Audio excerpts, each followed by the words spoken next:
Hello and welcome. My name is Alan Mendenhall, and I'm the Executive Director of the Blackstone and Burke Center for Law and Liberty here at Faulkner University Thomas Goode Jones School of Law. And I'm joined here today with Dr. Brent Aucoin. He is a professor at Southeastern Baptist Theological Seminary.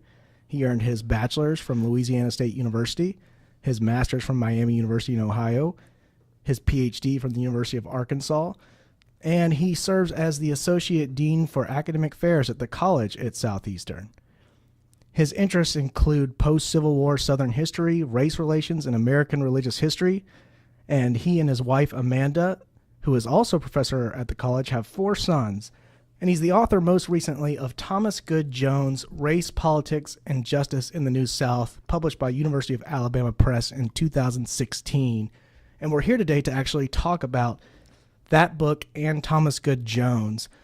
Thank you for coming here, Dr. Aucoin. You gave a great talk earlier to our students and faculty, and we're very happy to have you. Thank you so much for having me on campus. It's been a real pleasure. Well, I want to ask, first of all, what drew you to research Thomas Goode Jones, who is the namesake of this law school?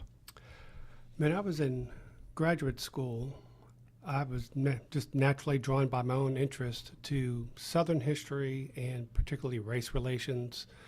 As someone just coming out of an undergraduate program, just knew a little bit about American history, having grown up in New Orleans where race was just a common part of everyday life and was such a part of our history as a state, as a city, and a region. I wanted to know, how did we get to where we were at that point?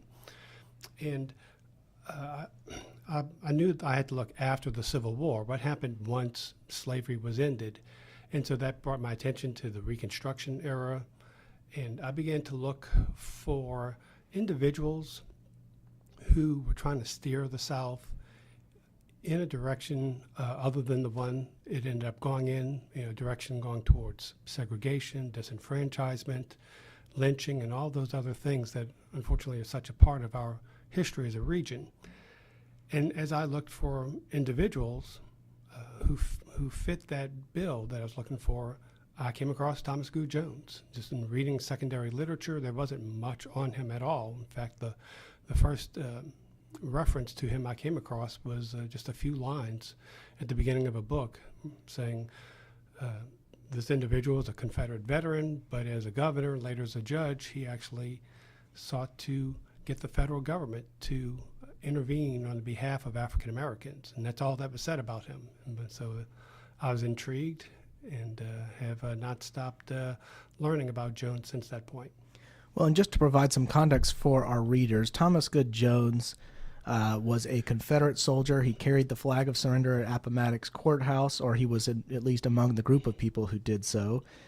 He worked on the first code of ethics for lawyers. He was a member of the Alabama House of Representatives, including Speaker of the House at one point, and he became governor in 1890, and he served as a federal district judge as well. So we're talking about a man who has a wide variety of experiences and who was very influential in the state of Alabama, in particular during the Reconstruction era. You call Thomas Goode Jones an enigmatic figure, and I think that's a very important term in light of your other statement that you are seeking to consider him holistically. Often history is politicized, and it's vulnerable to accusations of presentism, namely the holding of figures to contemporary standards that would have been impossible for that figure to meet in his own time and space or in the period that he inhabited.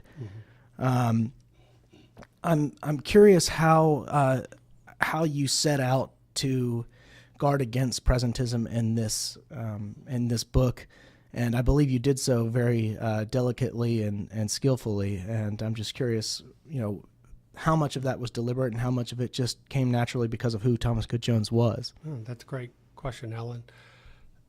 Well, I did not set out actually to walk that fine line on the issue of presentism.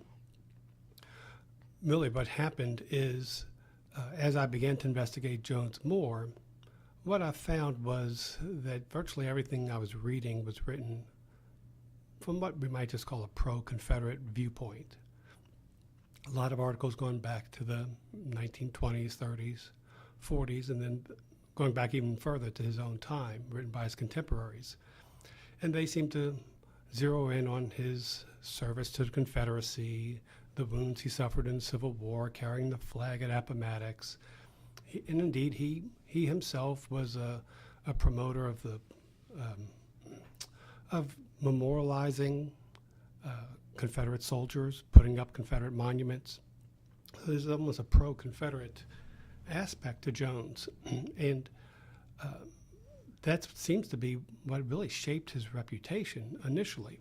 But when I began to look into Jones more deeply, and remember I was looking for someone who didn't do those things, someone who's actually trying to make race relations better, not promote a kind of a pro-Confederate view of the New South, I began to see that, yes, on one hand, Jones is a Confederate soldier and someone who didn't shy away from that service, at least in the pride that he exhibited regarding his Civil War service, but that he really took significant, courageous steps to move the South in a different direction, in a better direction regarding race relations. Simply put, he advocated as governor, and even more so as a federal judge, that African Americans enjoy equal justice.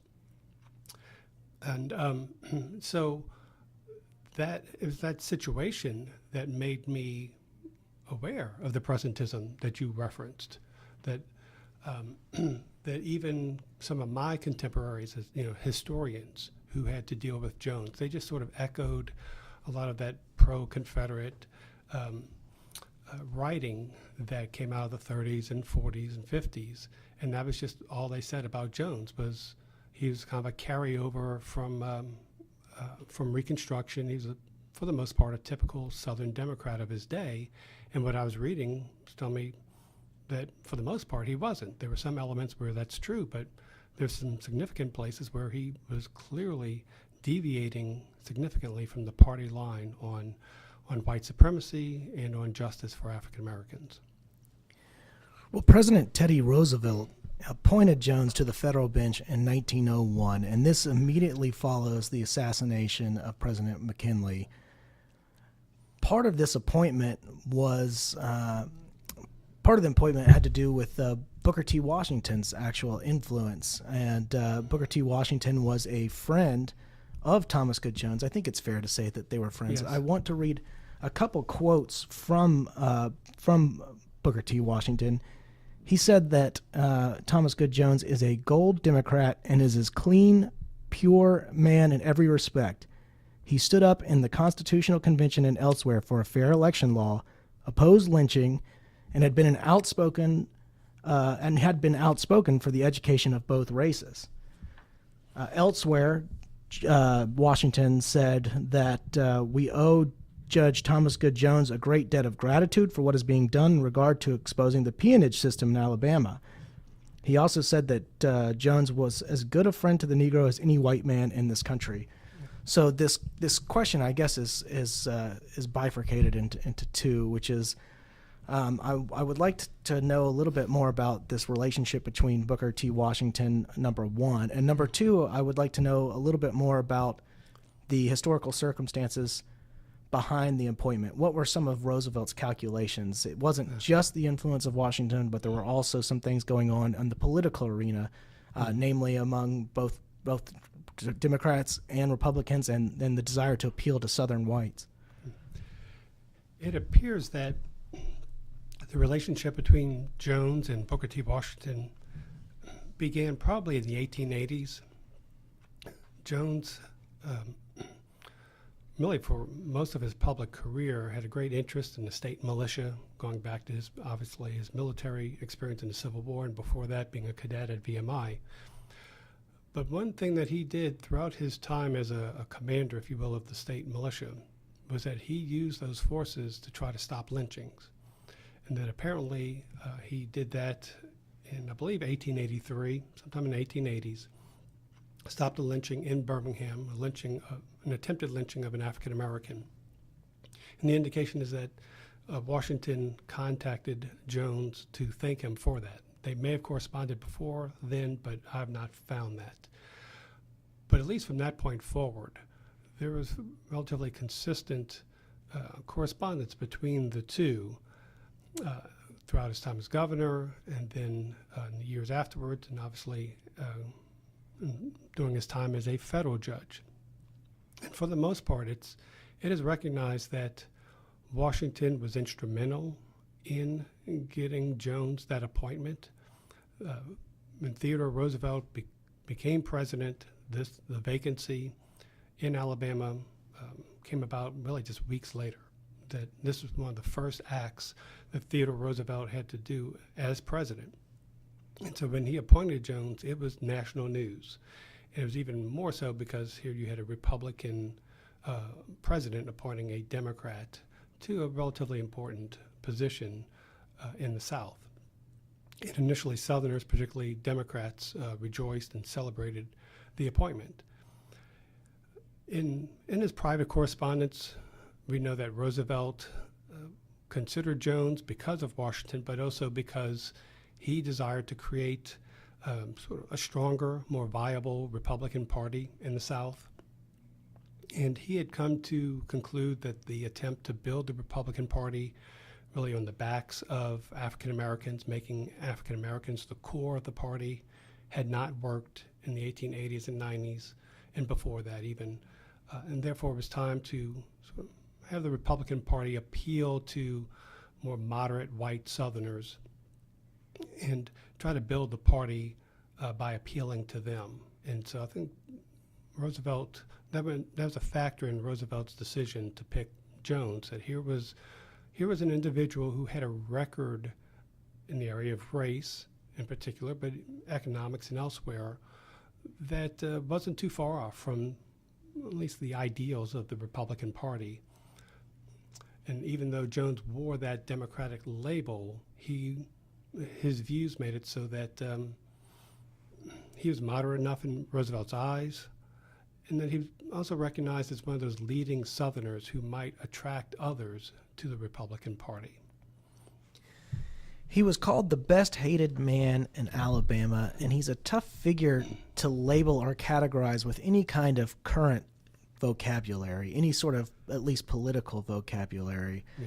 And we talked earlier when we were at lunch and when you were speaking to our students about some of the contradictions that inhere in his thought, and some of the political positions that he had taken that seem, at least on surface level to be incompatible. Mm-hmm. Just for example, he supported a separate but equal scheme of segregation, and but yet he opposed the convict leasing system that many historians have described as de facto slavery. Yeah. He opposed lynching and mob violence, and we mentioned earlier that he also opposed peonage cases.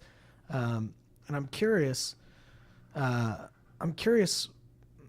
if it's difficult for you to wrestle with those contradictions and tensions in his thought, if it's difficult to convey what a person is like when they can be confusing. Yes, that frustrated me quite a bit during the years I've spent researching Jones and writing about him. I desperately wanted to make sense of him, be able to articulate that to others. And it's not an easy thing, and as I've struggled with that, my views have morphed over time. But I think I've gotten to the point where I feel like I understand Jones. I can't explain everything about him with regard to his views and some of the actions that he took. But for the most part, he seems to be, a consistent individual, consistent in his philosophy and his worldview, with some change gradually over time. We all change our views on issues, evolve, if you will, and I think the same thing is true for Jones. So whereas he starts off his public career as a so-called redeemer, someone who helps to, quote-unquote, redeem Alabama from Republican rule, well, that is quintessential Southern Democrat, quintessential promotion of white supremacy. That was the whole purpose of redemption, as it was called. And so that's how Jones's career starts, but he ends on the federal bench, being put there by Booker T. Washington once again, and as someone who's calling for the federal government to intervene on the behalf of African Americans. So if you just go by those two bookmarks in his life, he traversed quite a distance in his views, it appears. So there's a great deal of change. The thing is, unlike some figures where there's a particular event and they change, say, from one extreme to another, that's not the case with Jones. It just seems to be a little more consistent, a little more of a slow evolution, if you will. Well, and the time on the federal bench is interesting to me. You mentioned some correspondence that Jones carried out with both other federal judges and I believe what would at least be the equivalent of U.S. attorneys if they Yes. were not U.S. attorneys at the time. Could you say something about that correspondence? And the reason I ask is some of it struck me as what today would be, would be crossing the line. Mm-hmm. Maybe it would probably exceed the scope of what a judge would be able to do. Mm-hmm. But it strikes me as being more of a heroic Mm-hmm. gesture at Jones's own time. So I'm curious what you have to say about that. Well, I was quite surprised when I first stumbled upon it in the archives. I just had this, I guess, image in my head of how federal judges act, and it's shaped by how that occurs now. And it became clear to me that things were a little bit different back in the early 1900s. And the one thing that really struck me was how much each judge seemed to be aware of what was going on in other courtrooms in other states. I was also struck just by their awareness of the political situation. I guess we like to think of our judges as apolitical and objective, but in this correspondence between federal judges, primarily in the South, what I saw were them discussing, I guess, political issues, saying, look, I don't like where we're going with regard to the treatment of African Americans, that this is things like convict leasing or white capping or debt peonage, these things that oppress and exploit African Americans, they violate the Constitution.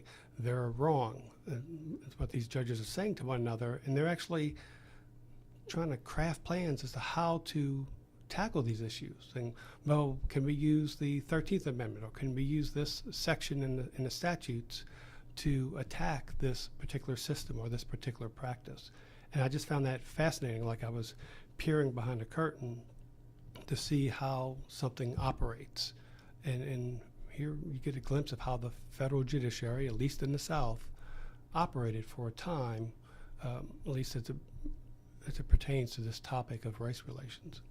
We've been talking about peonage. We've thrown the word around a few times. I think it's probably worth defining it for our listeners, and I'm happy to do that in my own terms, and feel free to correct me if you think I've made any mistakes. But I would define it as a system where an employer compels a worker to pay off a debt through work, but the problematic nature of this system is that the debts tend to accumulate, and there's interest and other things, and there's just the worker is unable to ever pay off the debt, and it just sort of cycles out of control, so that it ends up being sort of a de facto system of slavery, because the worker is basically perpetually bound to work for the employer and never can pay off the debt. Is that a correct characterization? That's correct. And sometimes, of course, Democratic-led governments jumped in to help facilitate that system, passing laws making it illegal for an indebted laborer to leave the land of the landowner,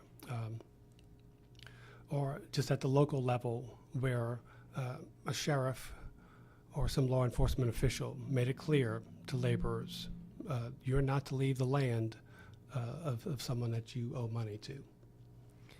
Well, your book is the first comprehensive biography of Thomas Goode Jones to date, And I find that interesting given that it comes out over a century after Jones's death.